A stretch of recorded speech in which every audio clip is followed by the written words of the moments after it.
Ignition sequence start. 6, 5, 4, 3, 2, 1, 0. All engine running. Liftoff. We have a liftoff.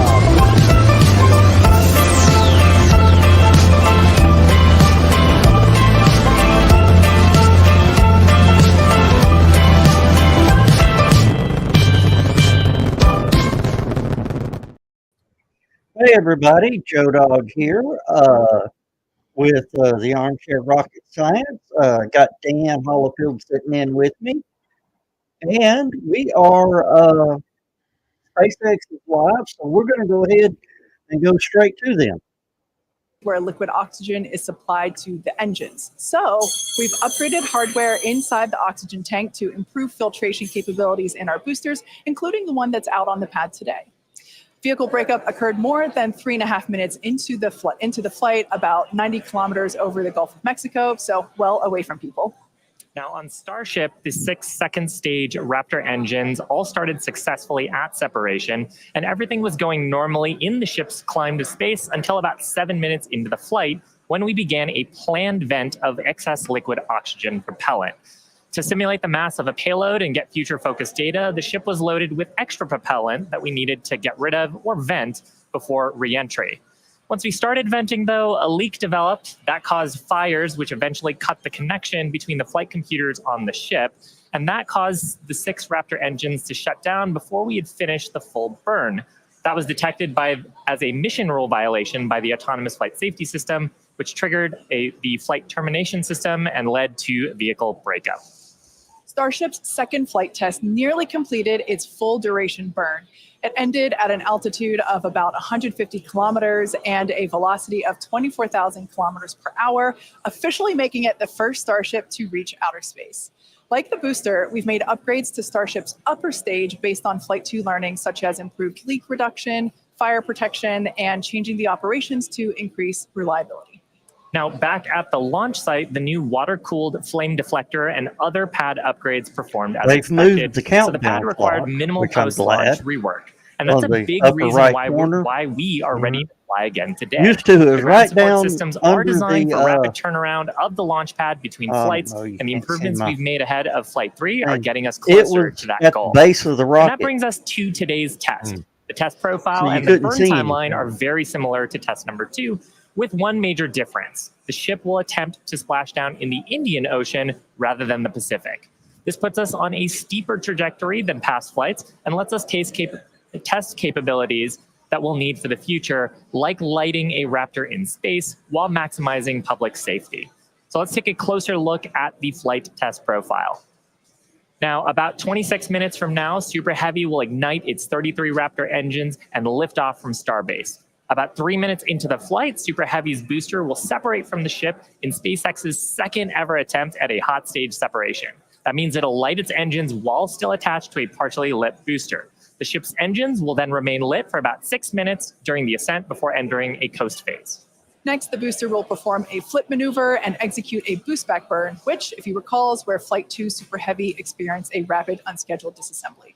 We're hoping hardware upgrades made for this flight will get the booster closer to executing a landing burn in the Gulf of Mexico. In the meantime, Starship will coast for about 30 minutes at altitudes between 150 and 235 kilometers, and the ship will attempt to fire a single Raptor engine for our first ever relight of a Raptor engine in space. And from there, the ship will head toward its destination, splashdown location in the Indian Ocean. Again, if we get past a successful stage separation and a full ascent burn with the upper stage, it will be at an added altitude and trajectory below orbital, meaning Starship won't have to fire its Raptor engines for a deorbit burn, and it will naturally come back into the atmosphere no matter what. Now, meanwhile, the Super Heavy is going to attempt a landing burn before splashing down into the Gulf. And while we are going to practice a landing, we aren't planning to recover any of the hardware from Super Heavy or the ship on this flight. Now, with the exception of Falcon, this is no different from what happens with most rockets flying today that are expended or fall into the ocean after they complete their mission. Eventually, though, we will land and recover Starship boosters and ships, just as we do with Falcon 9 and Heavy boosters, where we've recovered 283 to date. Starship's rapid reusability is key as we begin missions to the moon and beyond. Even though recovery is not planned, the telemetry and data we receive all the way to the end is what we're looking for, particularly with regard to the ship's temperatures during reentry and how the heat shield will perform. The data that we gather today, of course, will help us continue to build a rapidly reusable Starship for the future. Now, much like our first 2 flight tests, today also still just a test. Our goal is to gather data to continue iterating and ultimately improve Starship. That's exactly right. The primary goal for Flight 1 was to clear the pad, and we did that and got a lot of great data that helped us improve the vehicle and the pad infrastructure that you see today. The primary goal of Flight 2 was to get all the way to stage separation, which we did, and even got a little extra. A lot of For people Flight are actually 3, believing we've they're going added to pull some everything ambitious off tests to re-entry. highlighted by an attempt to transfer several tons of propellant between the tanks inside Starship itself, as well as the first ever relight of a Raptor engine in space and the opening and closing of Starship's payload door. When Starship takes astronauts to the lunar surface as part of NASA's Artemis program, it will be refilled in space by a Starship tanker spacecraft before boosting itself into a lunar orbit, like you see here. Transferring a large amount of cryogenic liquid in space has never been done by anyone, ever.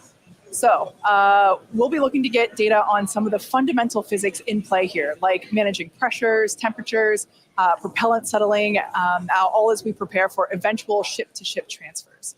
The ability to refill Starships once in orbit will be critical for landing on the moon and is a key technology for enabling deep space exploration and ultimately flights to Mars. Now, we're also attempting the first ever relight of a Raptor engine in space, and we'll need that capability for future in-space maneuvers and deorbit burns. It's important to note that what we'll attempt today is not a burn required for Starship to re-enter on today's test. We are intentionally flying this new steeper trajectory so we can test things like engine relights without substantially changing where we expect to splash down.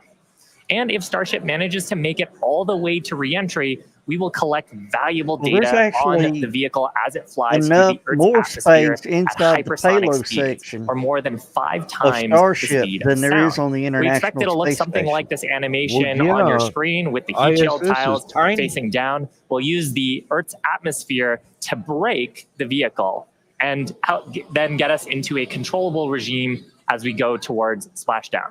Now, we did validate Starship's ability to fly and land at subsonic speeds during our suborbital flights several years ago, and gathering data on the aspects like heating and vehicle control while we're traveling way faster will become critical to eventually bringing Starships back from space for rapid reuse. We'll also attempt to open and close Starship's payload door for the very first time, a capability that we'll need when Starship starts flying our next generation Starlink satellites. And there you can see an animation of what that will look like as the satellites are deployed one by one through a slot near the top of the spacecraft. So at this point in time, we are approaching T-minus 21 minutes until liftoff. Let's check in with Dan for a countdown update. That's what they call that apparatus, the Pez dispenser. Oh, good grief. Hey, thanks, Kate. Hey, everybody. I'm Dan Hewitt. Good morning. Welcome to Starbase. I'm coming to you from the Raptor's Nest, where I'm here with some of our flight controllers, also our Pad Red team.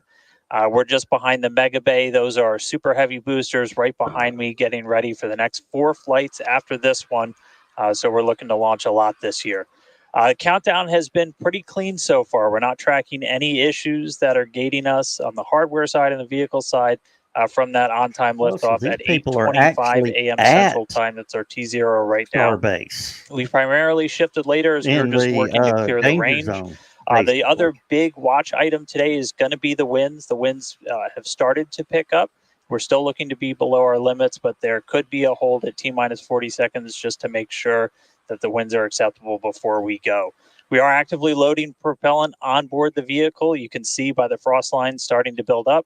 Looks like we're about 80% on the ship main tanks right now, and a little over 60% on the booster. Not yet, Carl. Now, Starship uses liquid methane as its fuel, liquid oxygen as its oxidizer. Both of those get cooled down to cryogenic temperatures of several hundred degrees below zero. And if you followed along with our previous 2 flight tests, the prop load timeline today looks a little bit different Those first flight tests, it took us about 90 minutes to load all of the prop on board. But since the second flight, we made some pretty significant upgrades to make that time shorter. Yes. We added some additional fuel and LOX pumps just to History as increase it our happened. capacity. We expanded the number of heat exchangers and installed a dedicated fill drain line for each stage. But they were sharing one before. Now they each have their own. That's just that main pathway to get the propellant to the vehicle. Good morning, We're Chris. aiming for about 51 minutes for today's operation to fully load prop. We did that successfully on our wet dress rehearsal that we did recently.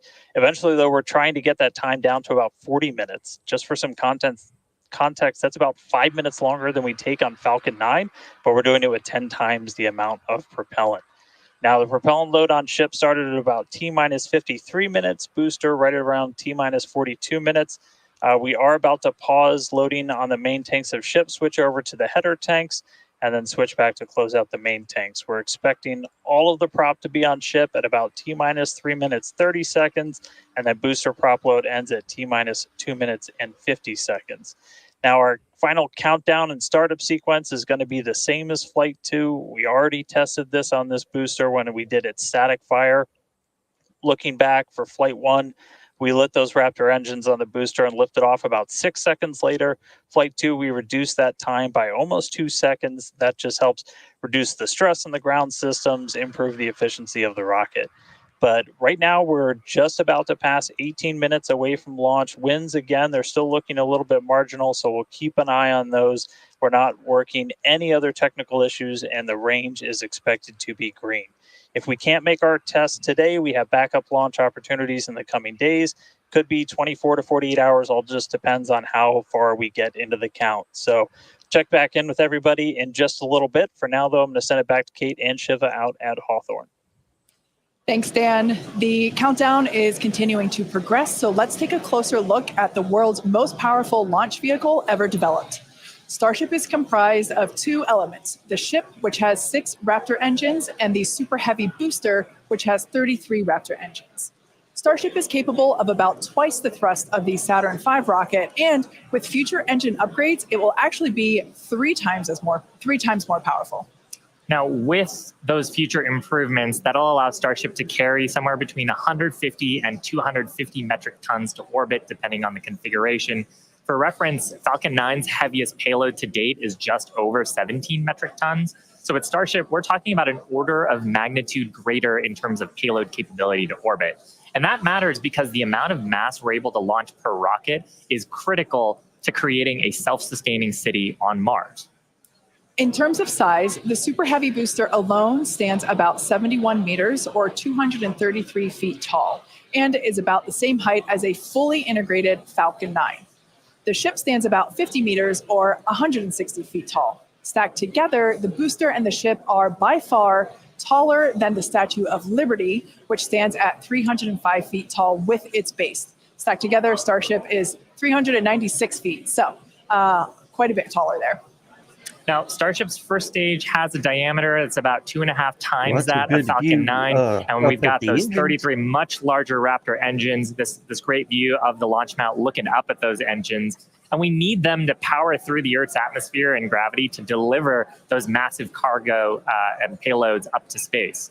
Moving up the rocket, Starship is designed for vertical takeoff and landing on any hard surface, and that's as opposed to taking off and landing on a runway as aircraft do. And that's important because there are no runways on the Moon and Mars where we're going. The ship, which we're looking at now, features 6 Raptor engines. 3 of them are sea-level engines, 3 of them are vacuum engines. That means that those vacuum engines are optimized with a larger engine nozzle to operate in the vacuum of space and get us higher performance. The ship is also outfitted with 4 flaps to help aerodynamically control the vehicle's attitude during atmospheric flight and enable a precision landing. The body of Starship is also wrapped in a heat shield made up of 18,000 hexagonal ceramic tiles. Those are designed to insulate the vehicle during atmospheric entry, where temperatures can be as high as 2,600 degrees Fahrenheit. One of our test objectives today is to verify how Starship systems and thermal protection system tiles perform during reentry. They got a drone and up in flying between around. the first and second stages is our And the hot frost stage, line which is just keeps critical right on for our climbing, newest climbing, separation technique, which we saw in action during Flight Test 2. Yeah, that was a pretty exciting first for our team. Hot staging had never been done before as part of a reusable space transportation system, let alone on a vehicle with the size and power of Starship. Now, at about liftoff plus 2.5 minutes, the booster shut down most of its 33 engines, leaving just 3 of them running. And then the ship simultaneously ignited all 6 of its engines. Some clamps separated, and the ship thrusted away. That was the first in-flight test of the heat shield, and we were able to gather a ton of valuable data about hot staging. We maximized the vehicle's performance by leaving 3 first-stage engines on, so gravity can't rob us of precious velocity, or at least not as much. Hot staging also helps to ensure the ship's liquid propellants are at the bottom of the propellant tanks, which is where we need them to be in order to quickly light the ship's engines. It also reduces risk at stage separation because it creates a passive staging system so that physics will be doing the work instead of mechanical parts pushing the 2 stages away from each other. Ultimately, hot staging could increase Starship's payload to orbit capacity by 10%, which directly translates to more payload and more people to the moon and Mars.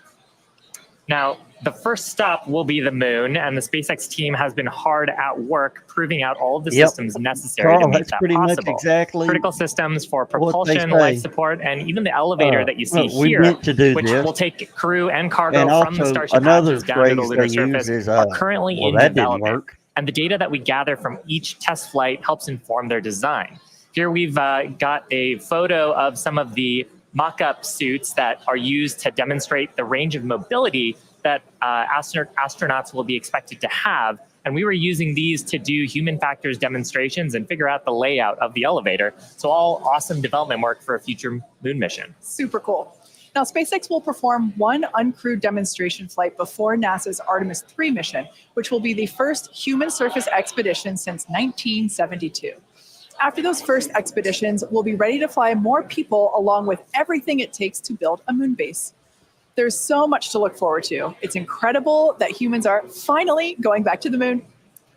You couldn't have said it better, Kate. And the moon is just the proving ground. It's just the start. When the time comes to make the leap to Mars, everything ramps up by orders of magnitude. The logistics of supporting an entire city on Mars are daunting and will require millions of pounds of cargo flown from Earth and spread out over thousands of launches. And today's flight test is one more step toward that ultimate goal. We're currently at T minus 11 minutes, 47 seconds. Let's check in with Dan once again for a countdown update. What am I supposed to know? Hey, Kate, still good news from down here at Starbase. We're not tracking any technical issues that are going to block us to a launch. Our T0 time still holding to 8:25 a.m. Central, so just about 11 and a half minutes from now. The real thing we're going to keep an eye on is the winds once we get there. We do have that potential hold at T minus 40 seconds where we can hang out and either let winds die down, make sure we're in the right structural limits, everything like that. So don't be surprised if we do a hold at T minus 40. We've done those on previous flights, but we are not tracking any technical issues. The range is going to be green for launch, so all that really great news. We're still loading propellant on the vehicle, on the ship. We're just about done loading the header tanks, the 2 smaller tanks in the top, and then we'll go back to the main tanks. They're about 85% full, and then booster, both fuel and LOX over 80%. So looking good there. The launch pad itself is getting ready for liftoff. We commanded the booster hold downs open already about 20 minutes ago or so. And then that just means that once that rocket has sufficient thrust to overcome its weight, your thrust to weight ratio goes over 1, it's going to lift off. We don't have a command to actually release the hold downs once it starts up. Just also a reminder, actual liftoff happens a few seconds after you see those engines ignite. So you'll see fire, and then a few seconds before Starship really starts to take to the skies. Our range team is just going to keep on making sure land, sea, air, all clear. The weight of the fuel's holding it in place. That's the latest. We're just coming up on 10 minutes before launch. Everything looking good for Starship's 3rd test flight. Toss it back to you guys in Hawthorne. Great, thanks, Dan. Now, if you've been following SpaceX over the years, you've no doubt heard us talk about our goal of full and rapid reusability. Nearly all of the Falcon boosters flown last year and this year have been reused, or as we like to say, flight proven. We've landed Falcon 9 and Falcon Heavy boosters 283 times since first doing so in 2015. And with Starship, our mission is to take reusability even further by reflying both stages with little downtime between flights. And we plan to fly as often as possible. As we mentioned earlier, rapid and complete reusability is critical to enabling routine spaceflight. The team at Starbase has been hard at work developing and manufacturing the hardware that will ultimately take humans back and forth to the moon and Mars. Now, even though we are not recovering Starship today, test flights like these provide the critical data that we need through every phase of flight. And that data informs future missions and gets us to that future where Starships are being recovered and rapidly reflown. Our teams are also working on the ground systems that will support rapid reusability. When we start recovering Starship boosters, we'll want them to return to the launch site for a quicker turnaround, as you can see here depicted in this animation on your screen. This is when the tower reveals its dual purpose. After launch, the arms or the chopsticks on the tower will help guide the booster into position to ensure a soft landing. That's what I want to If you're thinking that this sounds hard or even impossible to do, well, that's the inspiration for naming them chopsticks. Some of you might recall a little film called The Karate Kid, where Mr. Miyagi famously taught the main character, Daniel, that if he could catch a fly with chopsticks, he could accomplish anything. Now, today we do have 4 ships and 4 Super Heavy boosters built, with more coming off the production line as our Star Factory continues to grow. These vehicles are slated for future flight tests just like today's. And in fact, just this week, we static fired our next ship that's planning to fly and expect to test the booster as soon as the launch mount is free from today's flight test. Now, as a reminder, today is still just a test. While we really hope to get our splashdown location in the Indian Ocean, but any data received will help us improve. It's the third of many future flight tests for Starship before it becomes fully operational. And that's the goal of flight tests. They teach us about the limits of our design and improve our understanding of the vehicle, and ultimately help us make Starship more reliable and rapidly reusable. So whatever the outcome and however far we get, we can promise excitement. And things look like they are moving fast at Starbase, and that's exactly how we like it. Yeah, Rapid exactly. Iteration is a key of SpaceX. Yeah, we've done it with all of our major innovative advancements, including Falcon, Dragon, and Starlink. We believe that if you're not failing, you're not learning and improving the design. Yeah, many of the innovations that we've developed have come from our failures, and they teach us how to avoid the perils of spaceflight. It's a tough business. Mm-hmm. But all of this testing, all of the iterative design allows us to make the design better and better to do some of the great accomplishments with reflight that we've had so far. Exactly. One of the examples that we love to talk about is the Dragon capsule, like the one located behind Shiva and I here on the mezzanine. Originally, it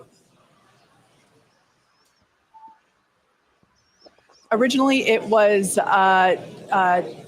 not designed to be reusable. We wanted to prove the initial design. And then when we brought Dragon 2 online, we had to do a lot of corrosion analysis based on flights that had splashed down and analysis on hardware received there.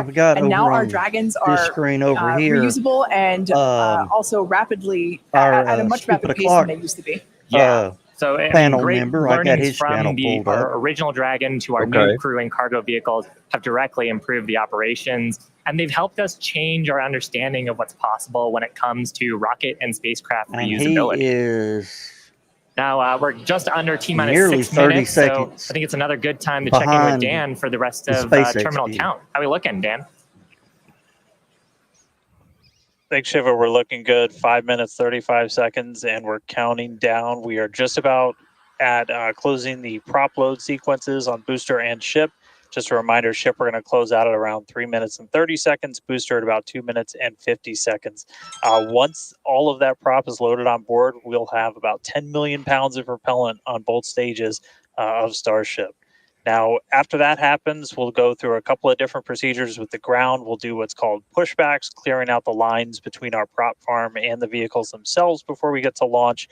And then in the next few minutes, we'll get the final guidance system alignment, some final thrust vector control on the booster checks. It won't checks, be in a few minutes. and all that will be performed. And again, if we need to hold, we have a hold gate built in at T-minus 40 seconds where we can hang out. It sounds like today we'll have about 15 minutes to hold at T-minus 40 if we need to. If we hit that right now, it looks like the most likely reason would be winds. We're not tracking any technical issues to our T0 at 8:25, just about 4.5 minutes from now. So, I mean, everything's really looking good. The booster's almost at full frosty, so we'll see that close out in just a couple of minutes. But we're getting really close to flight, guys. The excitement is definitely growing here in Hawthorne, SpaceX headquarters. There is a large crowd gathering. You might hear them cheering occasionally. Now, Dan mentioned a good point about the holds. We have an opportunity to today hold for a few minutes. And this is a really cool thing about Starship. And we don't have this opportunity with Falcon or Falcon Heavy. Up until the T-minus 40-second point, aborts are just holds. So anything that would trigger an abort prior to T-minus 40 seconds becomes a hold. So that's a really cool feature to allow the team to wait for final checkouts or assess prop levels, engines, avionics, vehicle pressurization. It's really helpful to ensure a liftoff. Yeah, and that's something that is very different from Falcon. I'm sure people have watched our launches, and then we get right down the moon past prop load and have to actually scrub because of weather, or scrub because of an issue on the vehicle. around, and or we the don't Earth have the same rotates constraints faster. on our propellant and our system with Starship, which gives us So, more yeah, it would be availability kinda in hard. the window. And sometimes that's all you need. Sometimes the winds dip just enough where you can launch the rocket safely. And otherwise, if you didn't have that ability to hold a few minutes, you might miss that window and then have to recycle to another day. Yeah, exactly, which is kind of like today. Like we mentioned earlier, winds are the thing that we are watching. So good news there. So we are still continuing to progress. We're looking at liftoff in just under almost 2.5 minutes from now. Super We're getting exciting. close, Like we Dan. said before, there's nothing more exciting than watching a test And we flight will for a pull developmental our program, cameras and that's where we're down, at today. or And like we talked tell you about, what, just we go have ahead some and really stop your ambitious cam. goals That way for we can today's test. comment. But really, the point of today's task Well, is you don't to have try to get as much stop it data as now. we Just can, stop it when so we can inform just, the next like 10 iteration seconds of the before design launch. of Starship. Work those things into flight test number 4 and new objectives there that'll eventually get us to that glorious, rapid, reusable future that we so badly want. Yeah, for flight 1, we wanted to clear the pad, and we did. For flight 2, we wanted to get through hot staging separation, and we did. So today, we want to get even further than that and collect as much data as we possibly can. So with all that being said, we're going to check back in with Dan to take us through the final 2 minutes of terminal count.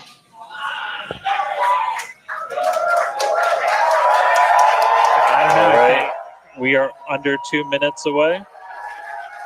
Okay. We have closed out the prop load on the booster and on the ship.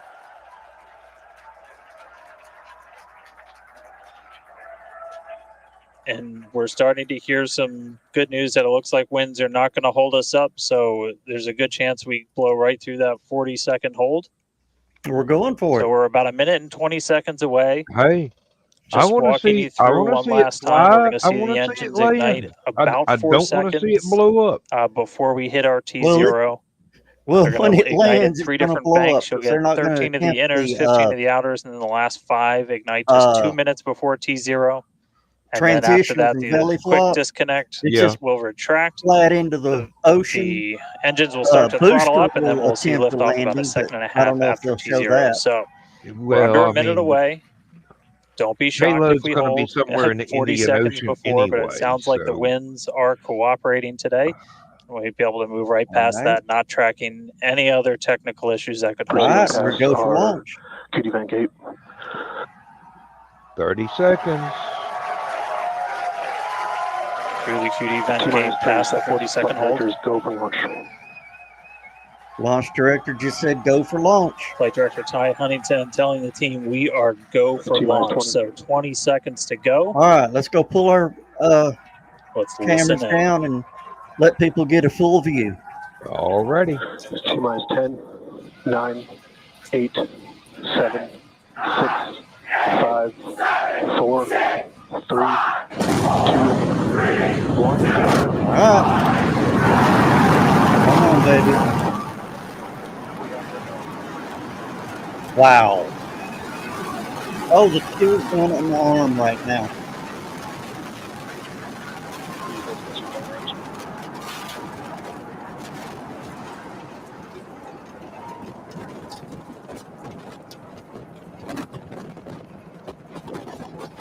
booster chamber pressure nominal.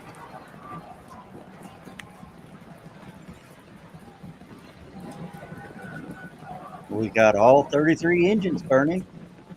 30 seconds into flight, we are feeling the rumble. We are seeing 33 out of 33 Raptor engines ignited on the Super Heavy booster. Booster and ship, avionics, power, and telemetry nominal. Acquisition All of right. Corpus Christi. Going to the first cloud level. Continuing to get good call outs. Our trajectory looking nominal, systems looking nominal. Just amazing to see all 33 lit up once again. Fixing to hit the second At cloud this point, layer. we've already passed through max Q, that maximum dynamic pressure, and passing supersonic. So we're now moving faster than the speed of sound, getting those onboard views from the ship cameras.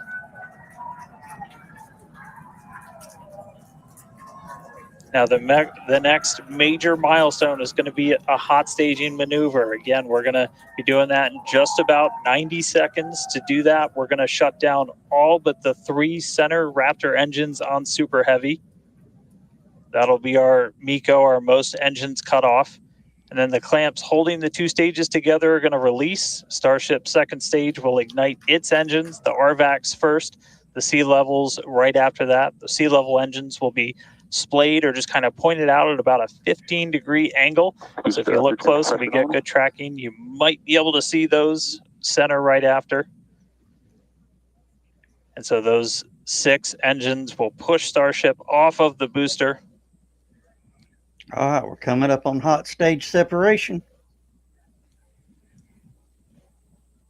All right, counting down now. We're going to be coming up right at around the 3-minute mark on that hot staging maneuver. Again, we'll see the booster engines start to shut down. You'll see all but 3 lights go out in the middle. And then we'll see the engines ignite on ship, pushing it away.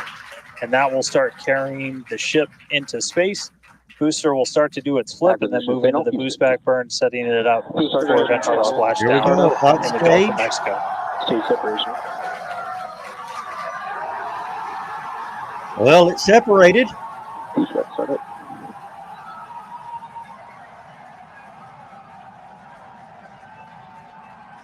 Hot staging confirmed. Boosters now making its way back, seeing 6 engines ignited on ship. All engines running on the booster. Kate, we got a Starship on its way to space and a booster on the way back to the Gulf. Oh man, I need a moment to pick my jaw up from the floor because these views are just stunning. What these a are live rotation. views from Starship. First stage is currently performing Ship avionics, power, and telemetry nominal. Good there, news informing us that the second stage or the ship, everything looking good, nominal there. First stage is currently performing the boost back burn, expecting that to last about 1 minute. That boost back burn, propels the booster back towards the coast, taking it to a landing in the waters of the Gulf of Mexico. We're only using the Super Heavy boosters 13 center engines from here on out. As whenever they relight, you'll be able to see that in the left bottom corner. Those are the ones that can gimbal. In other words, they move and change direction in order to change the thrust to steer the first stage back to Earth.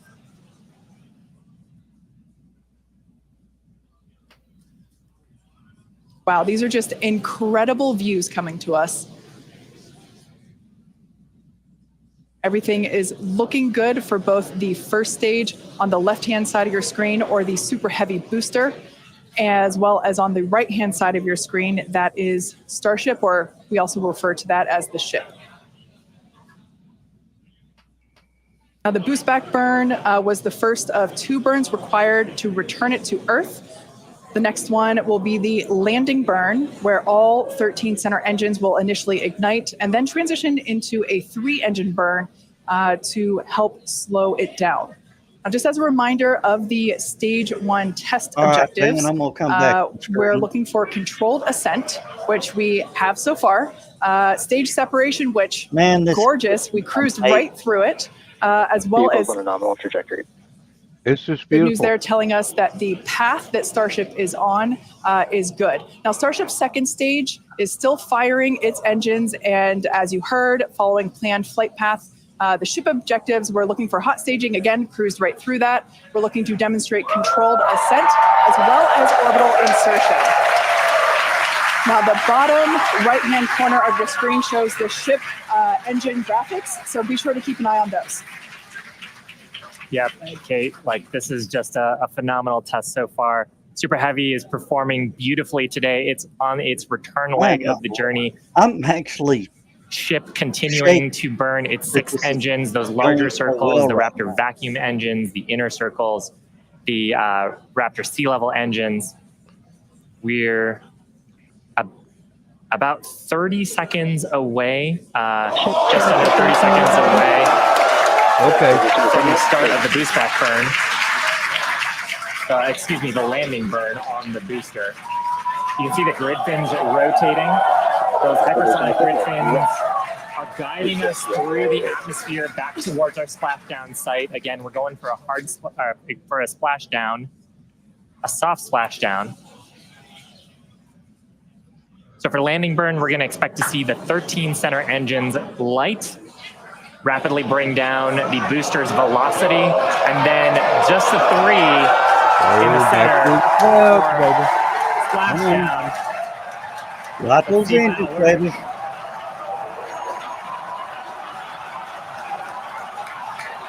We're getting a few engines.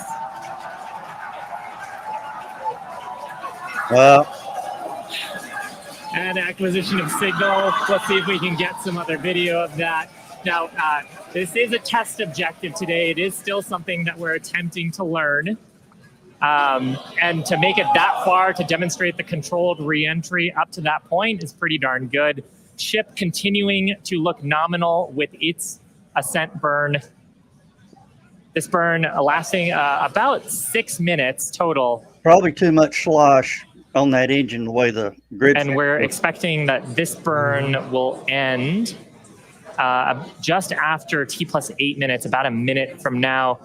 So far, though, I mean, congrats to the team. Making it this far is farther than we've gone. Absolutely. On Flight 2. Just wonderful views and great engine performance from the vehicles.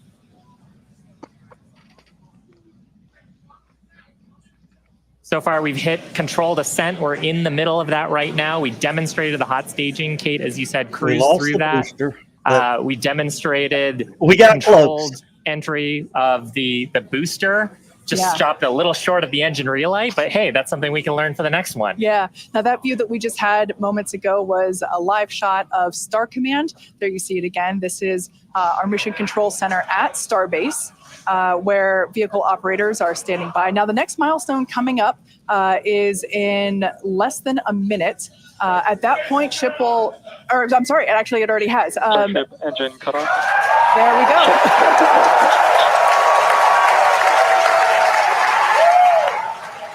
As you heard there, by the call out and from the crowd behind us, Starship's 6 Raptor engines have successfully shut down. We heard a call out for nominal orbital insertion, which is incredible. Look at these views, Dan. It's not flat, folks. We keep checking. Just completely blown away right now. What a day. Congratulations to the entire SpaceX team. I mean, this flight pretty much just started, but we're farther than we've ever been before. We've got a Starship not just in space, but on its coast phase into space. Just to recap where we've come, and it's only been 9.5 minutes. How has it only been 9.5 minutes? We lifted off right on time Brandon, at 8:25 a.m. We didn't have to hold at our gate at all. We had 33 out of 33 Raptor engines open up contact. and light and get us through a nominal ascent. Another successful hot stage. This video all is 6 so much engines better on than the the ship old days. propelling us into orbit. I remember we did watching see what looked like a nominal boost back burn, and then we did make it all the way to the landing burn this time. Didn't light all the engines that we expected, and we did lose the booster. We'll have to go through the data to figure out exactly what happened, obviously.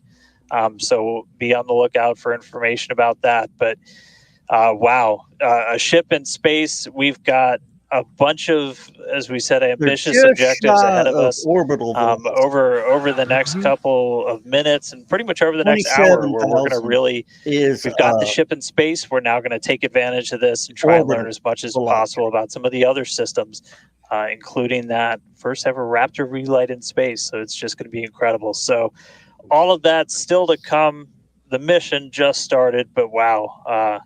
What a liftoff! What a hot stage! What an amazing sight to see Starship there in outer space. We may see that because I can't believe we're seeing it in space. This is awesome. Wonderful. Now we are going to be coasting for the next about 30 minutes or so. We'll be back around the T+40 minute mark, and that'll be Starship continuing to coast, hit those ambitious test objectives, and then continue on to re-entry.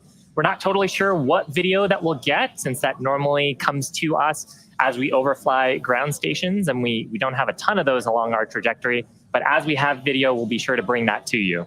Starlink may be able to bring us additional communication paths today that will allow us to talk to Starship through re-entry with no communications blackout period. It's a possibility, but either way, we will be live for all of today's milestones. And of course, when we do have views, Puerto Rico, especially like the ones that we have now, which I just cannot get over. When we have views, we will be sure to bring those to you live. But no views or no views, we'll see you back here at T+40 minutes. Pez door is opening. And there we just heard call it that Pez door is opening. So that's great. First test. Yeah. One of our test objectives today is to open and close that Pez door. That's where we will deploy Starlink satellites from in the future. So great news there that test that test objective is already underway. So come back here, stick around till T+40 minutes for coverage of Starship's deorbit burn demonstration, followed by its reentry and what is sure to be an exciting splashdown.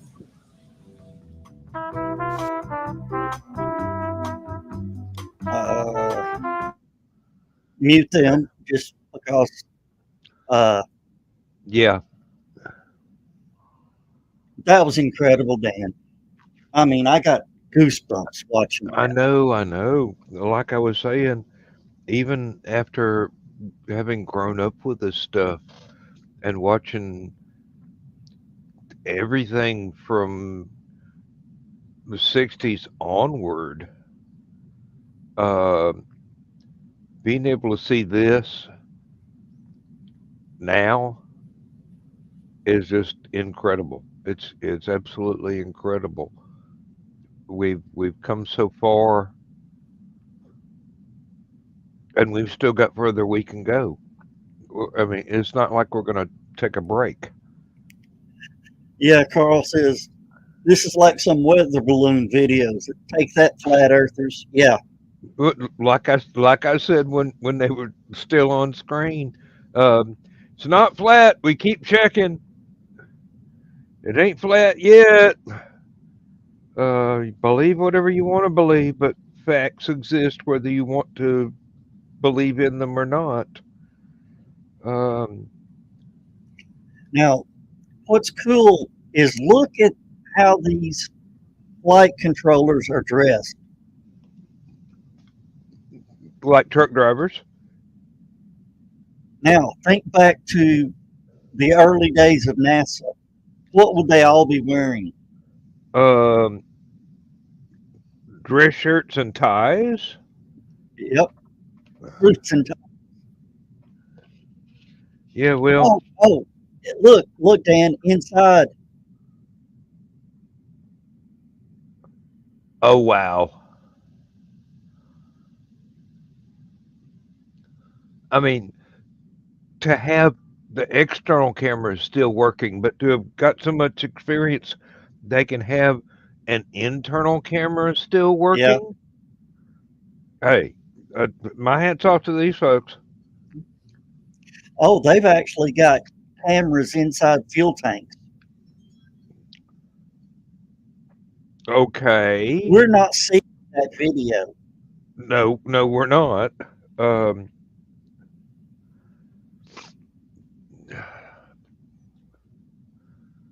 Oh, St. Patrick's Day hats. Yeah. Let's see. Okay, Elon just said, Elon says they're ready to launch. I just got the notification, but it was from 15 minutes ago. Elon kind of hit the pause button on that one, didn't he? No, X did. Oh. Would you think since he owns it, they'd be on He would getting get his stuff priority. out first? Yeah. All right, I'm over, as Stephanie would say during flights, I'm going to run down the hall for a minute. All right. I'll try and hold court. Let's see. They are 16 minutes in, doing 20. Yes, they are, Brandon. Yes, they do.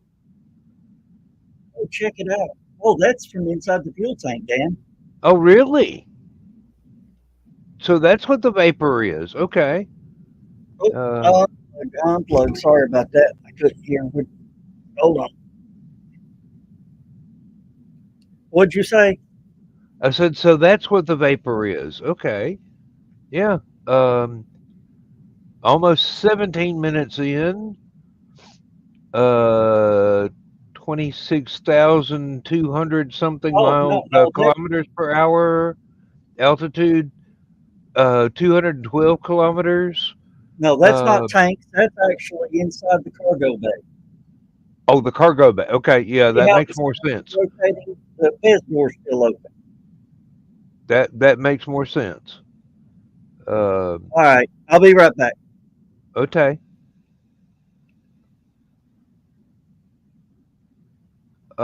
We have no idea how the first stage landed yet.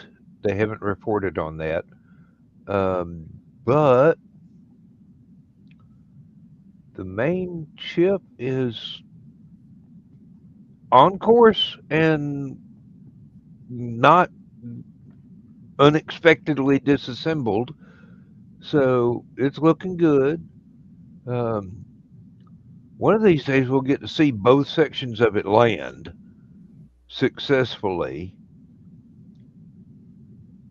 That'll be a very good day.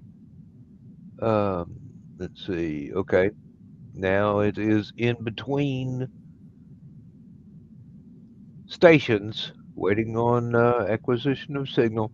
That's just like when Apollo went behind the moon, and you had to wait and see whether or not they were ever going to come out the other side, or during re-entry when the burning plasma interrupts the radio signals. But yeah, this is still very, very cool. Yeah, Chris, thank you. Yes, it will be a monumental day when they actually get all of it to land successfully wherever it's going. Well, Dan, this is the longest they've ever had it up. I wouldn't have phrased it exactly that way, but you're right. The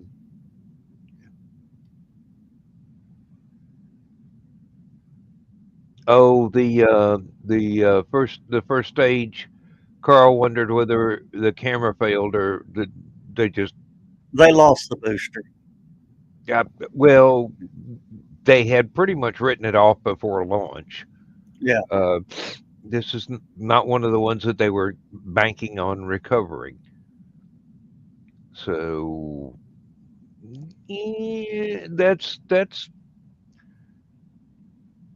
well, as long as the telemetry was still working up until it went FOOM, then chances are they learned something useful out of it. Well, they were supposed to have lit all the 13 center gimbaling engines, and only got about four of them to light up. Of course, you saw the grid fins doing this, which was making the thing, 180 feet away going. It was wobbling like crazy. Yeah. Yeah. And it probably just shook the fuel out. Of course, I don't know if Brandon heard me. He says local residents are still complaining about the environmental impact, right? They are local residents.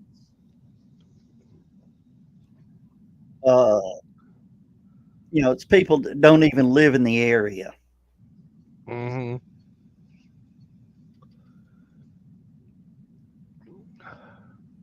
Yeah, Chris, it came a whole lot closer. Oh, look at that view.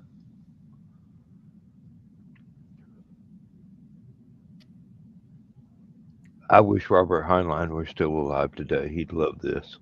Oh, I wish Von Braun was still alive. Von Braun be going, that's what I was trying to tell you. And Robert Goddard. Yeah. Uh,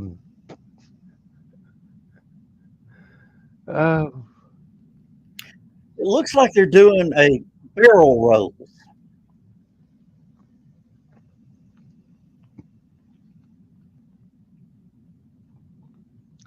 now, would they be trying to, since they don't plan to actually attempt a vertical landing, would No, they be trying to empty the fuel tanks? I mean, I'm just guessing. maybe. I don't know. Yeah, Chris Oh, just said add Asimov to that list.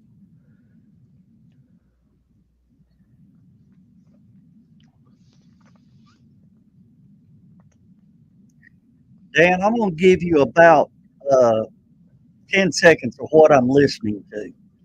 okay.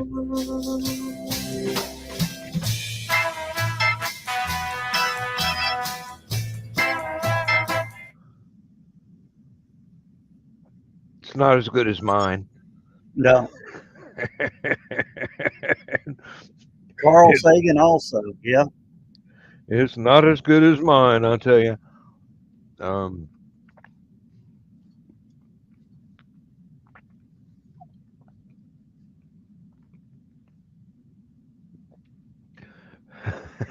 maybe somebody should send Elon a link to my Bandcamp site. Do what? I said maybe somebody should send Elon a link to my Bandcamp site. They can play your music all day long, right? As long as they scroll across the bottom who it is. Yeah. Pay me 50 cents per song, except for the really long ones that I have to charge more for, or the ones that were inspired by Stephanie, where she gets a cut of the royalties too. Oh, it changed.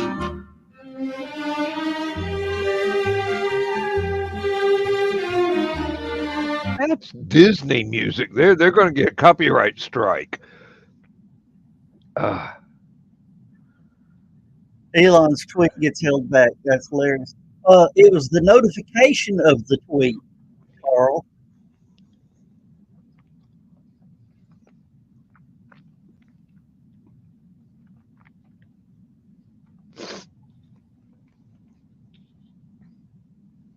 Okay, Elon posted just 3 minutes ago. At 5,000 tons, Starship is the largest flying object ever made.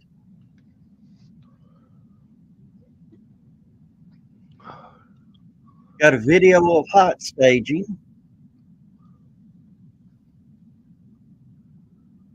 Okay, they're doing the propellant transfer test. Okay. They're pumping fuel from the nose tanks, what they call the header tanks, Yeah. down to the fuel tanks. Then they're going to pump it back up to the header tank. Just to test things? Yeah, just to see if it can be done. Hey, yeah. Why wait till your life depends on it before you ever try it? Okay, Elon said Starship reached orbital velocity. So they're going to have to actually deorbit. Mm-hmm.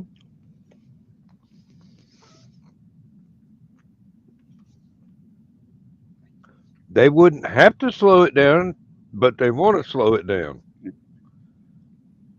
Chris says it sounds like 60s music when you first played it. No, it sounds more like late 40s, early 50s. Yeah. And TV show intermission music. Yeah. Like I said, mine's better.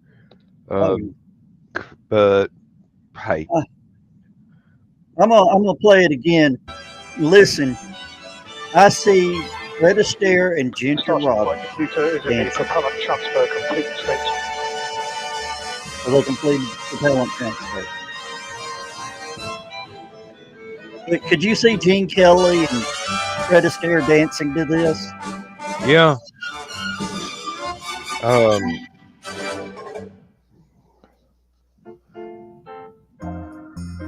Hell, I could see Milton Berle before he ever decided to put on a dress. And that, that fellow should be greater celebrated as one of the pioneers of comedy history. All right. Back to views of inside the cargo bay. All right. So it's looking like the cargo bay is unpressurized because the light leaking through. Yeah. The payload door. Well, when they were first showing it, you could actually see condensation vapors floating around like fog. Yeah. But after they've had the door open to simulate dispensing the Starlink satellites, there ought not be nothing left in there to vaporize and float around. Yeah. It shouldn't take very long for the vacuum of space to pull all the gases out of a enclosed space whose door has suddenly been opened.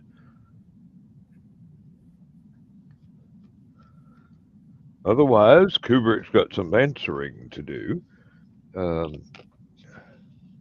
And believe me, the physics has already been well worked out. Okay. So the signal is coming through their Starlink system. And as it's rotating, when it turns upside down, it can't connect to the satellites. Oh, okay. That's why they're losing. Oh, the door was open the whole time.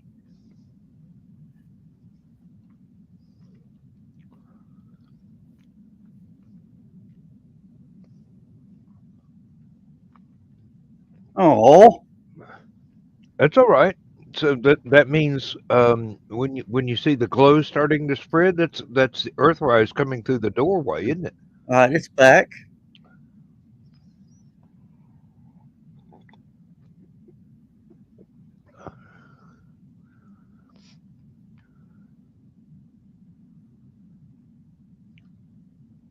Well, at least it's not an alien death ray. It's just the sun. Yeah. Or reflection of Earthshine, whichever is more technically accurate. Yeah, I'm looking up on the my larger view. It looks a little wrinkled in there. Up above the door. Yeah.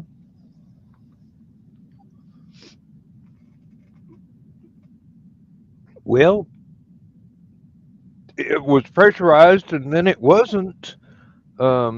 Shrinkage is a thing. All right, engine chill starting, so they're about ready to land or bring it down. Yeah, re-entry, I think is the term they used. Splashdown.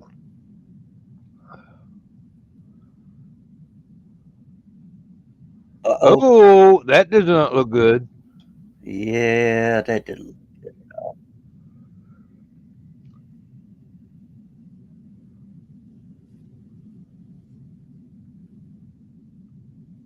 Ooh.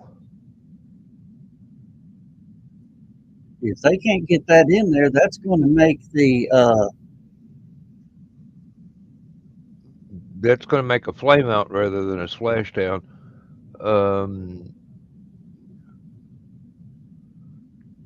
And I, for one, don't know what it was we just saw. the But it door looked like popped back open. popped back open. Yeah. Okay. I thought I thought it was trying to close but couldn't. Well, it So, closed, but then it popped back open.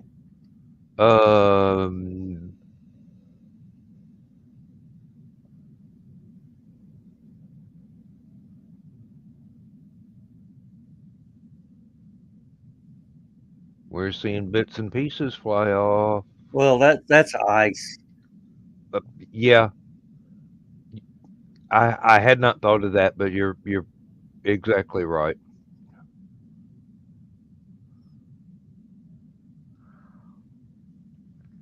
Um,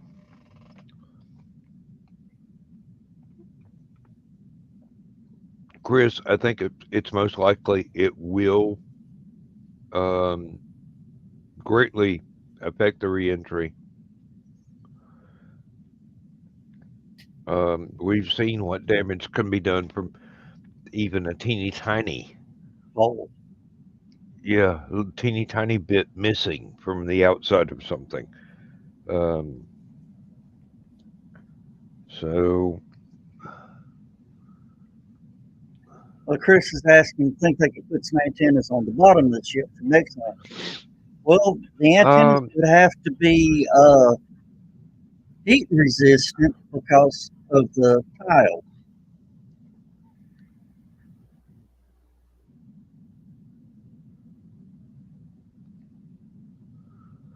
or they could just wait till they put up more Starlink satellites where it doesn't matter where it's pointing, you're still going to get one. Yeah. And the thing about that isn't funny is it's just, is there possible space junk in the path of its reentry? No, not on this short flight. No, but we've got so much garbage out there.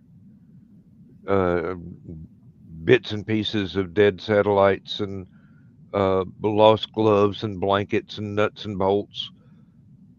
It's getting to the point to where there's gonna have to be a cleanup crew with a some kind of a super duper scooper to pick this stuff up and get it out of the way, and hell, maybe even recycle it. Um,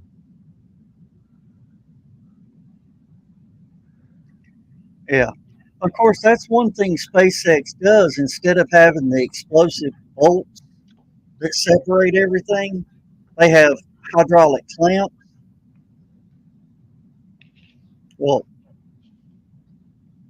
not on this. There's not any hydraulics on any of them now. Everything's all electrical. yeah, it'd be uh, oh bugger! I used to have to holler for the maintenance man come change one all the time. Now I can't remember what the name of it is. Now, Actuators. yeah.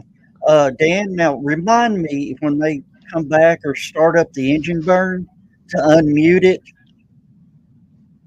because I'm hearing some of the greatest elevator music in the world.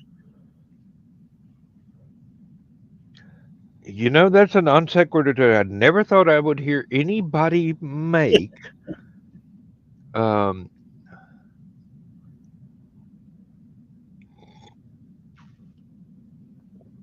I am going to step away from the camera for a moment and reheat my breakfast because I've been so excited I haven't been able to finish it off before it got cold. Okay.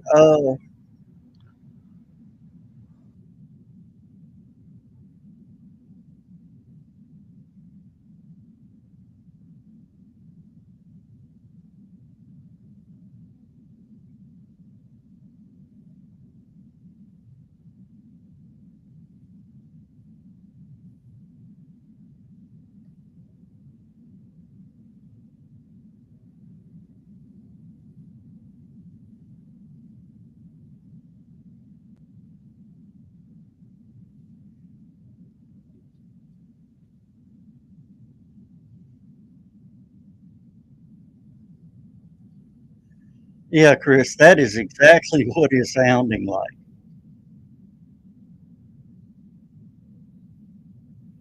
I'll give y'all a real quick 10 seconds. All right, well, that one quit, so I can.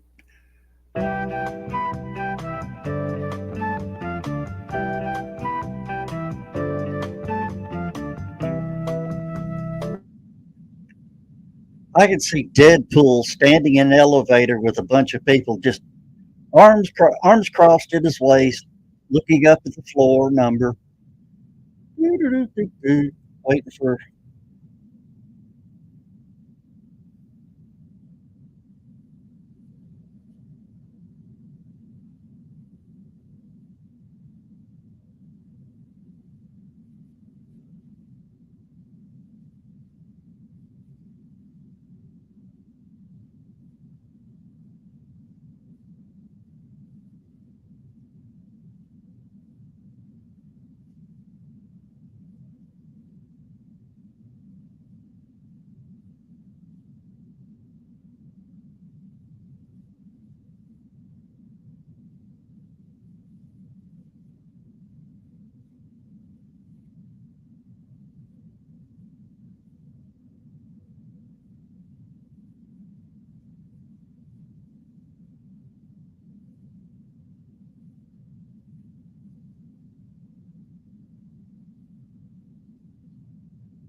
Welcome back, Dan. Thank you. Good Lord, it's already 30, almost 40 minutes in from liftoff. Wow. This It's is already incredible. over on the other side of Africa. Oh, yeah, I kind of figured at, well, 26.3 kilometers. Which lifted off from Starbase, Texas at 8:25 a.m. Central Time. Our main objective today was to get through all of our ascent burns and collect as much data as possible, including a potential Starship entry. And we just came out of a coast phase and were treated to a number of HD views thanks to Starlink, including the PES door open close test. So that was one of our test objectives today that we met. So that's awesome. It has been such a great day. It has been a phenomenal test day. Just to see booster lifting a Starship to ascent, ship completing its ascent.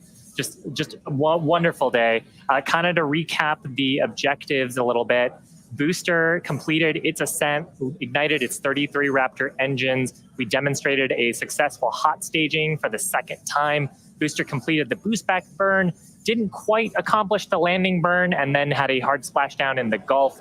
Meanwhile, ship completely successful after the hot staging. We had a good 6-engine burn of the Raptor vacuum engines and sea level engines. And then we've commanded a number of demonstrations, including the Starlink satellite deploy demo, so the payload door, as well as a prop transfer demonstration. We do still need to do some data review on those. So as we get that data back, we'll be sure to update you on social for how those tests went. We are coming up on our next major milestones, which is an in-space relight of our Raptor engine for the first time, followed by re-entry and then landing in the Indian Ocean. Incredible. Yeah, that's right, guys. We should be just about 40 seconds away, 40 or 50 seconds away if we do this relight demo. Do want to stress this is not a deorbit burn.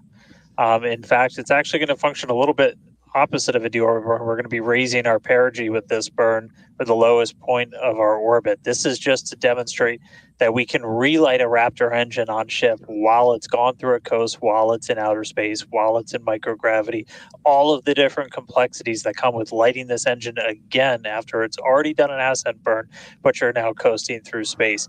This is going to be really important anytime we want to do in-space maneuvers in the future, like eventual deorbit burns, any of our translunar injections that'll have Raptor engines firing back up. We may not do it. There is all of the guidance is loaded into Starship's computer itself. So if it doesn't see the values that it needs to, we could just skip the burn. So we are waiting to find out if that's going to happen or not. If it doesn't, as we said in the beginning, we're on a pretty steep trajectory that we are coming home no matter what, regardless of doing a burn. This was done just so we can really, we're in a trajectory that's really not super susceptible to delta V changes in velocity. If we were to do a burn, we've got a pretty concise footprint in the Indian Ocean that we're going to be targeting for splashdown today. It does sound like we are skipping past the on-orbit relight demo this time.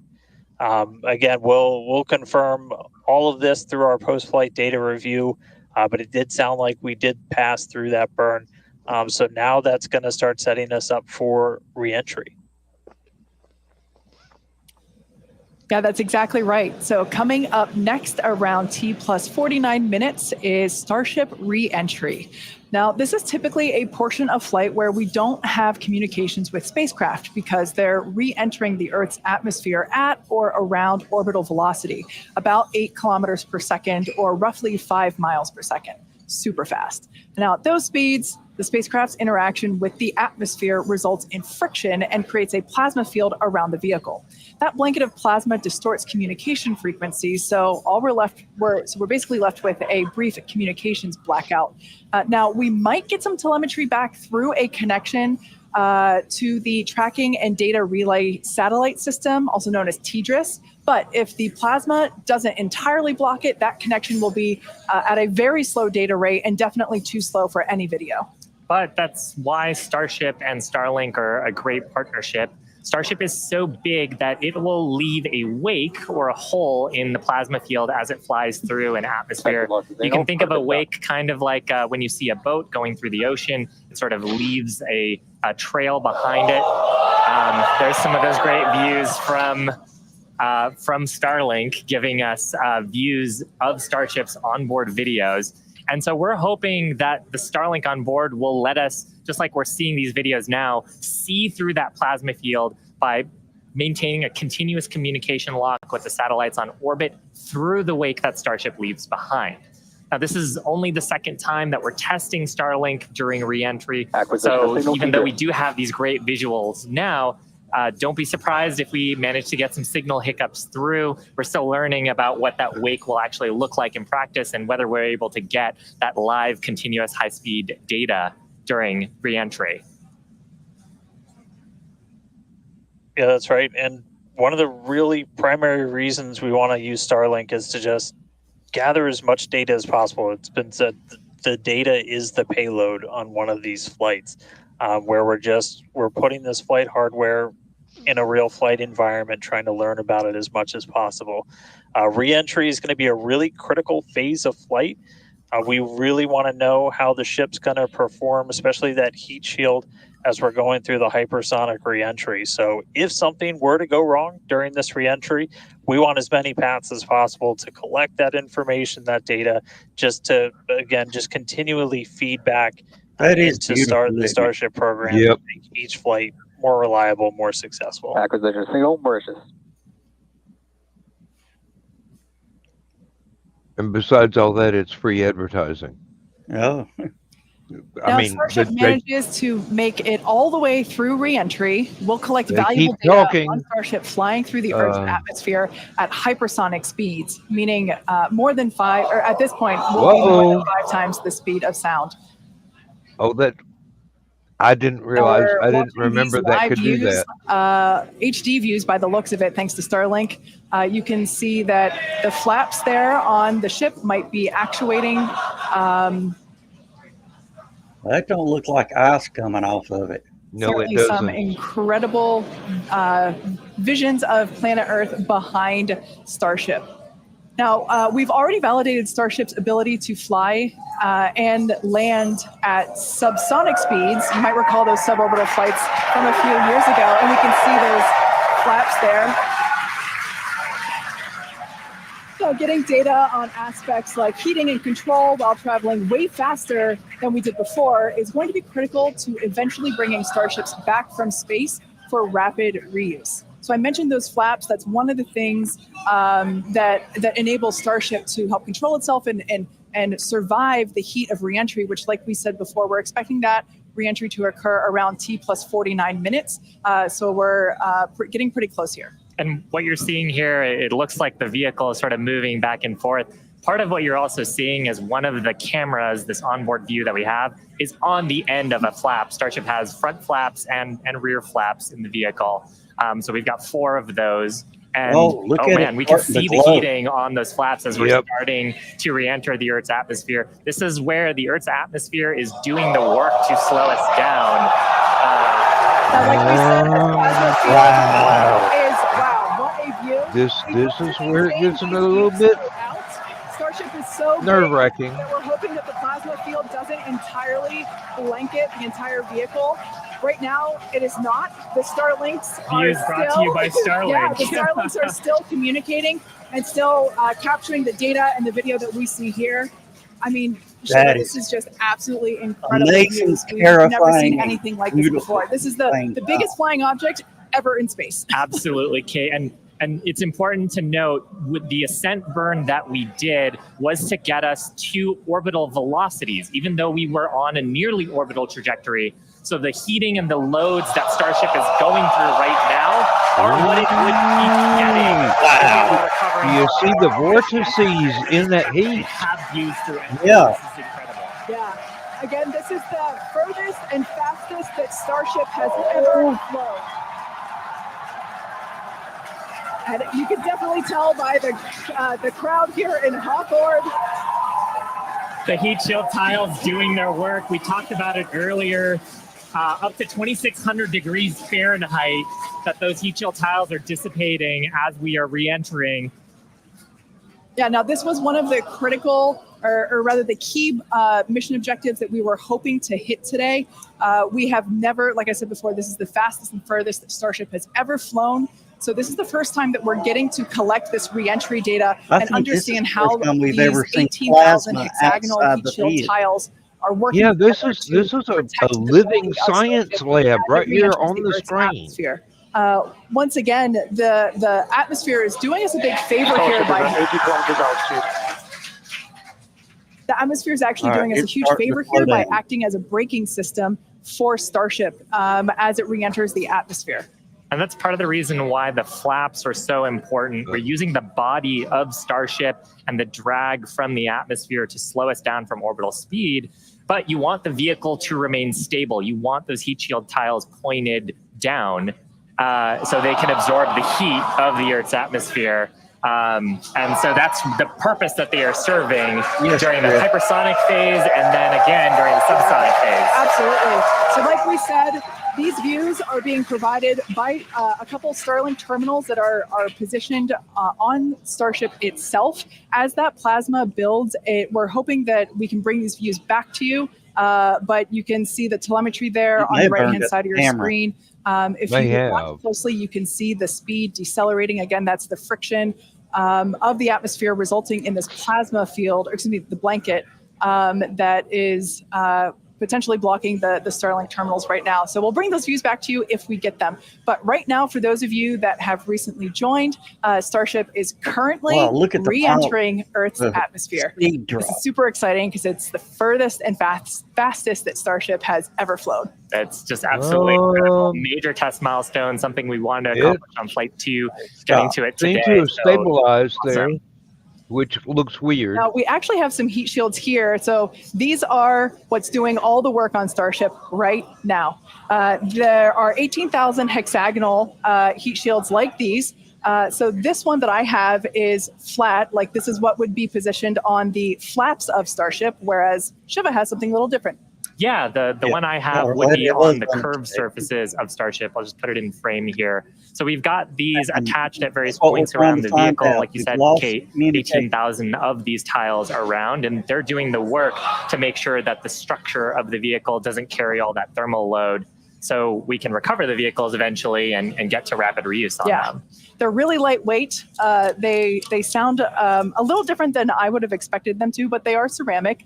And these are what's helping Starship survive through this period of entry. We're not sure how far we're going to make it. Again, this is the furthest that we've gotten in our test flight, but the further we fly, the more data that we can get, and that's ultimately the measure of success here, which I mean, I think today has been a huge success given where we've gone and how much further we've gotten with both the booster and Starship itself. And one of the beautiful things about Starlink on board the vehicle, we were getting that high-speed video. High-speed video is a very high data rate, and usually video comes after you get your telemetry. So hopefully we were able to get some wonderful data throughout the entry period, which is normally something we have to wait for until after splashdown when we get that data off the data recorders. Yeah. Now, you mentioned before the flaps. Again, that the flaps are protected by the flat heat shields like I have. There are 4 of those positioned on Starship, 2 at the forward end or the top end, and 2 at the bottom or aft end. And they operate independently to aerodynamically control the vehicle's attitude or positioning during atmospheric flight and enable precise landing at the intended location. So today we are intending to splash down in the Indian Ocean, and we're hoping that we can make it that far. But regardless, it is an exciting end to what has been an exciting day. Absolutely. And I mean, we've had some tests in the past. We had suborbital campaigns where we have tested out the aerodynamic flaps at subsonic speeds. So that's below the speed of sound. At hypersonic speeds, well, supersonic speeds first, so faster than the speed of sound, and then hypersonic speeds. So that's more than 5 times the speed of sound. The equations of motion change, how the vehicle responds changes. So going through that control phase where we're going from faster than the speed of sound to below the speed of sound was one of the objectives today. Yeah. And that's actually a great point because we are expecting that entry subsonic period to occur around T plus 1 hour and 3.5 minutes. So we're not there yet. We're about 10 minutes away from that point. So again, that is when Starship would be traveling slower than the speed of sound thanks to the atmospheric braking system. And so right now we're still waiting to see if we're going to get data back from this ship. We might be in a bit of a blackout period right now. So still waiting to hear the status on it. But yeah, we got to the actual entry portion of today. We started into peak heating, which was just a really big milestone. Starship is pretty unique in the way that it re-enters, especially for something reusable. The closest parallel has been the space shuttle. When we're comparing Starship to like when we bring a Falcon 9 booster back, we're talking about 20 times the energy given the velocity that we're moving at, and all of that energy just gets converted into heat, and then we need to use those tiles to just help dissipate that heat. They're not ablative like you would see on something like Dragon, which uses an ablative in the capsule shape. They are these tiles that are made to be reusable. So any data we're getting on the actual temperatures it was seeing during heating, all of that is just really hugely valuable. Where Starship is really unique is, and Kate and Shiva have talked about it a couple of times, is once we're through this kind of hypersonic section and we get down to the subsonic. And that's where we really learned a lot and proved that Starship's really just its basic shape could work. And we did that during the suborbital campaign. Again, if you compare it to the shuttle, which entered, it had the wings, it had a similar heat shield system, but it had wings, and then was almost flown like a glider once it re-entered and was down to those subsonic speeds. With Starship, we're not doing that. We're just coming straight down. We're floating like a brick. Velocity, which with Starship is around 200 miles an hour. And then we use a flip maneuver to ignite those engines, do a landing burn, and then touch down on the ground. So you don't need a runway. We're doing that, again, designed because when we go to the moon, when we go to Mars, there's not going to be a runway there for us. And so that propulsive landing that's is animation. really important. Yeah. Okay. This is an animation of pretty much what we were just watching on actual Starship video, which is pretty incredible. But we go through peak heating. One of the benefits of today's trajectory, actually, we got closer to what the heating profile will be on just a normal mission when you compare it to our previous flights, which were headed out to Hawaii. So we go through peak heating and then we hit subsonic, and then Starship splashes down in the ocean. Again, we're not doing a landing burn on this flight, and we're not expecting Starship to survive the impact. We're not going to be recovering any of the hardware. For now, though, we are just still waiting to see if we're going to get some signal back. We're currently at a loss of signal with Starship. Don't know for sure what its status is, and so we're just continuing to listen in. But it was pretty incredible seeing the flaps really do their thing to maneuver the vehicle as it's moving through hypersonic. One of the big trade-offs between something like Shuttle and Starship is wings can be pretty heavy. And so if we can really demonstrate that Starship's controllable through that hypersonic regime when you're coming through the atmosphere, 25 times the speed of sound, you can save a whole lot of weight by not having really big wings. So super valuable to get this data, super valuable to then figure out what we're going to do on our next test flights. Yeah, and you'd brought up a really interesting point too, that for on Shuttle, you are gliding in, going back to a runway. On Starship, because we're landing vertically, we are basically coming down, and then we've seen this during the suborbital campaign. We're not going to see it today, but during the suborbital campaign, we did the flip maneuver and then light our engines for a landing burn. And that's also really important for some of our other terrestrial destinations, that we don't have as much of an atmosphere on Mars. There is pretty much no atmosphere. There's some great views from our previous test campaigns of a landing burn and the upright landing.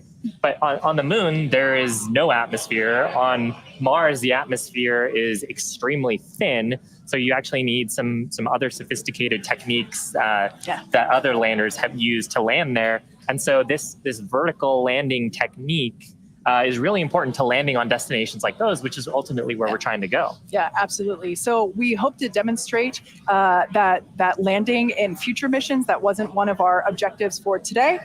We wanted the ship to focus on opening and closing, the first demonstration of opening and closing the PEZ door, which is where we will deploy Starlink satellites from in the future, as well as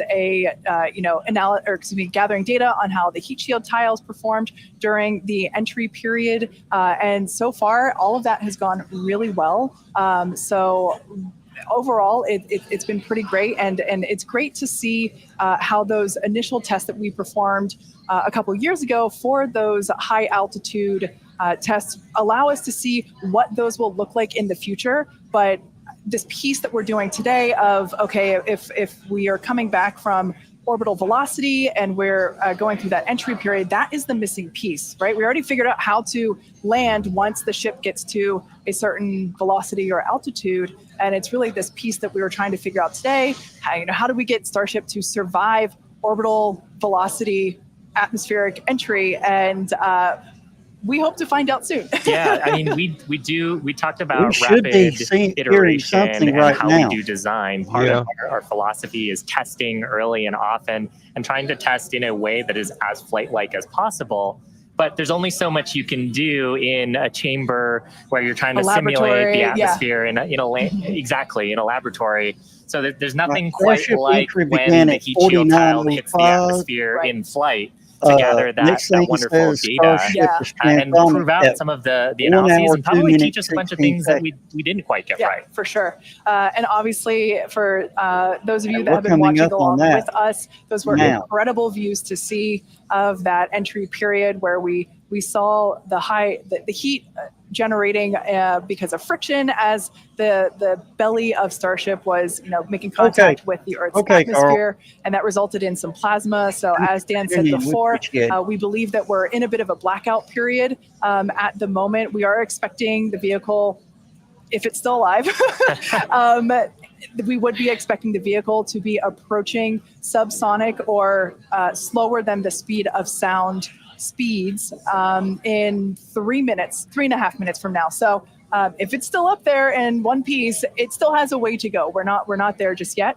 But we saw that plasma field building up around the exterior, which can blanket the entire vehicle, as it does with all of our Dragon missions, and we're at a loss for telemetry at that point in time. Yeah. So Dan's seen a lot of those with Dragon missions that he's supported. Yeah, absolutely. I've seen a lot of them with. And we everything are we've hearing through sent up that the came back. telemetry that we did. It did look like we lost Starlink and our TDRS data flow at the exact same time. Now, if both of those signals are cutting out at the exact same time, that could mean we lost the ship. It has been several minutes since we've gotten any data from Starship.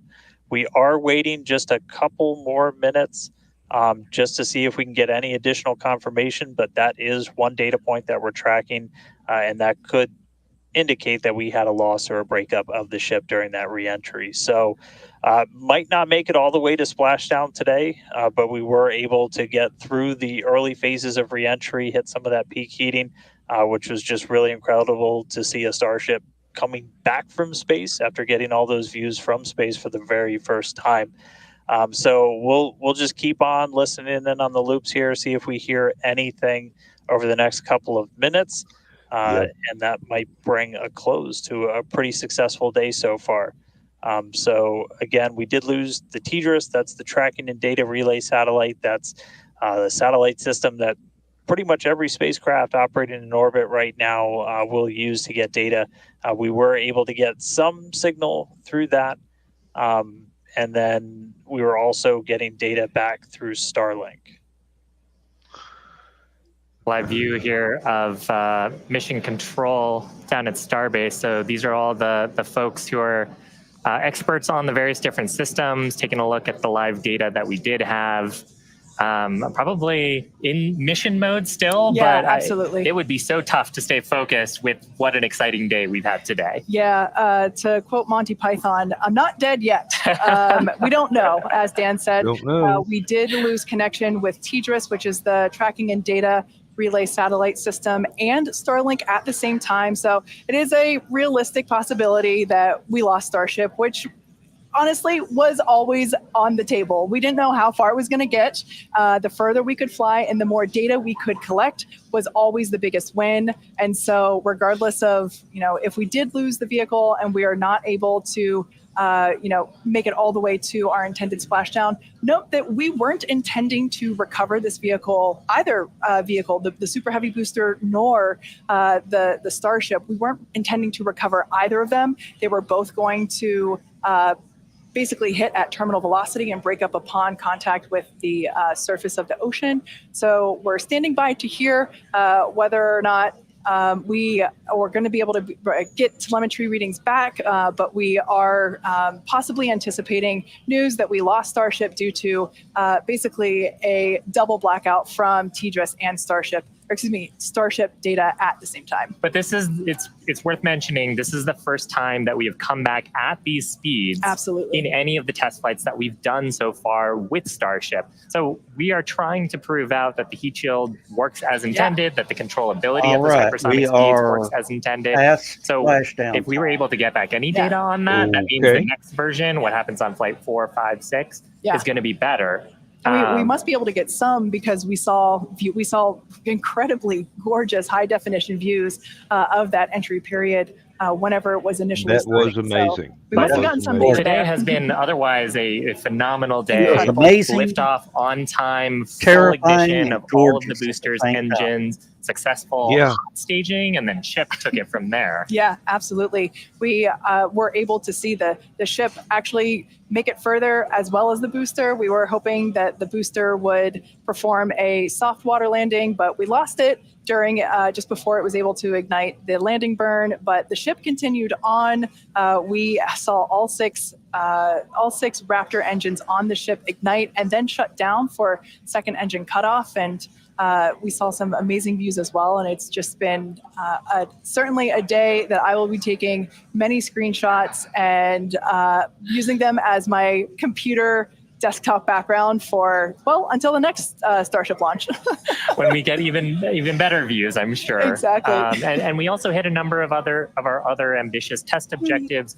We had a chance to at least initiate the commands for a propellant transfer demo within the vehicle.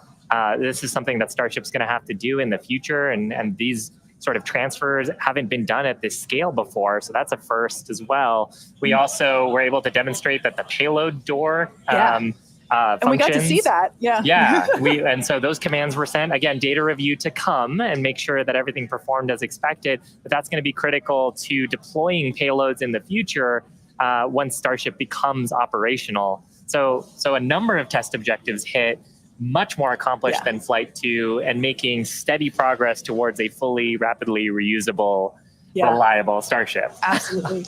Yeah, there's going to be some FAA and hey, Kate, and hey, Shiva, we were just hearing on the loops, we are making the call now that we have lost Ship 28. So as we were possibly expecting, we lost the data a couple of minutes ago. We haven't heard from the ship up until this point, and so the team has made the call that ship has been lost. So no splashdown today, but again, just it's incredible to see how much further we got this time around.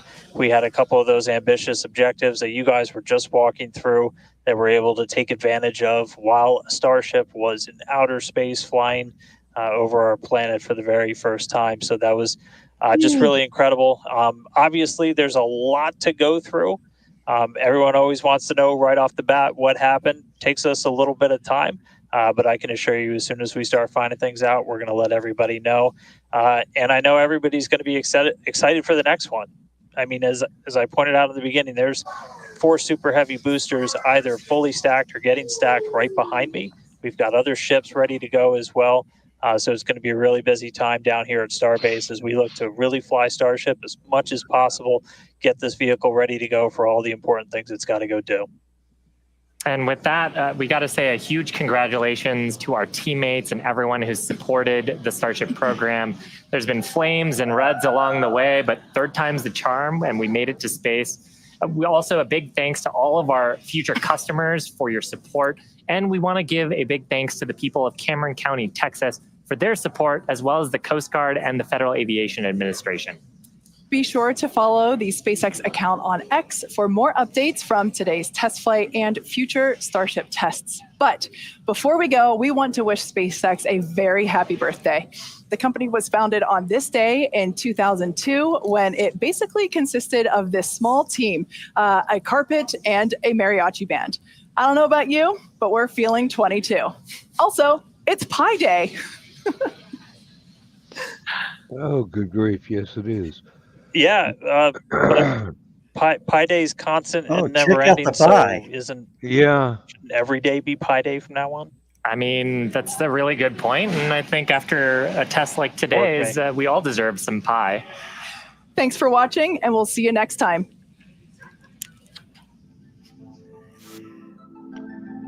Wrapped it up. Yep. Thank you, Dan, for coming in this morning. I was very surprised that I was awake at this hour, but I'm glad to be here. Glad to got to see that. Reminded me a lot of watching all the NASA stuff all through my childhood, and it's still extraordinarily exciting. And to have been able to get these kind of views, it's astounding. Technology has come a long way. People have come a long way. We ain't done yet. I mean, of course, they're gonna have to have an FAA investigation on why the booster engines didn't relight. Yeah. And then what happened to the Starship and how to have that not happen again. I think a clue was in the bits and pieces that we saw flying off. Yeah. Once it started heating up from the atmospheric braking, that did not look good to me. But I am not an expert. I do not know. Could have been, as you said earlier, just ice flaking off. From the early stuff was ice breaking off, but the large pieces of whatever it was that flew past the camera. Yeah. I don't think that was right. No, I don't either. I mean that was rectangular. Ice is going to be jagged. Yeah. And not as regular. Actually, it was some of them looked hexagonal. Oh, that would be some of the tiles, yeah, And if you notice, they look burned up. Yeah. So it could be a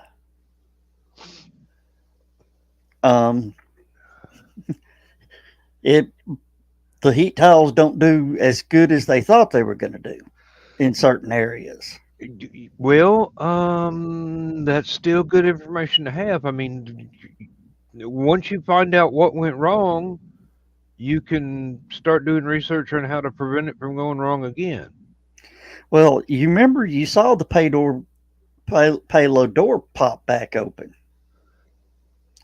That I don't know if they got it all the way closed back or not.